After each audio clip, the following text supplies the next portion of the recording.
প্রথমত আমরা বাঙালি, আর আমাদের ঈদ মানে মিষ্টান্ন। মিষ্টান্ন ছাড়া যেন কোনো অকেশন জমেই না। আসসালামু আলাইকুম এভরিওয়ান। তো আমি আজকে রান্না করছিলাম জর্দা সেমাইটা। আমি প্রথমে কড়াইতে ঘি দিয়ে নিয়েছি, তারপরে ওই ঘিতে আমি সেমাইটাকে সুন্দর করে ভেজে নেব। কোনোভাবে যেন ওই সেমাইটা পুড়ে না যায়, খুব সুন্দর করে আমরা ভেজে নেব। তো ভাজা হয়ে যাওয়া পর্যন্ত অপেক্ষা করছি। দেখুন আমার সেমাইটা কত সুন্দর ভাজা হয়ে গেছে। এখন এটাকে নামিয়ে নেওয়ার পালা। তো আমি ভাজা সেমাইগুলোকে একটু নামিয়ে নিব। তারপর ওই প্যানে 1 কাপ পানি দিয়ে দিব। পানিতে আমি পরিমাণ মতো চিনি দিয়ে নিব।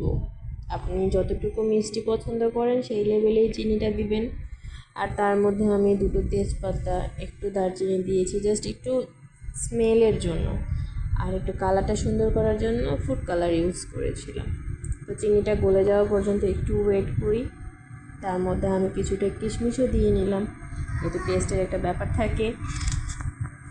তো তার মধ্যে আমি ভেজে রাখা সেমাইগুলো আস্তে আস্তে দিয়ে দিব অ্যান্ড খুব সুন্দর করে নাড়বো। একদম আঁচটাকে বাড়িয়েও দিব না, একদম কমিয়েও দিব না, মিডিয়াম আঁচে রাখবো। তার মধ্যে কিছুটা গুঁড়ো দুধ দিলাম। এখন তো একদম সাবধান, আস্তে আস্তে আপনি একটু ভাজবেন, নাহলে গুঁড়ো দুধটা পুড়ে যাওয়ার চান্স থাকে। তো খুব সুন্দর করে ভেজে একদম ঝরঝরে হলে তারপর নামিয়ে নেব। দেখুন কত সুন্দর ঝরঝরে। হ্যাঁ, এটা আমার সেমাইয়ের final look. Thanks for watching.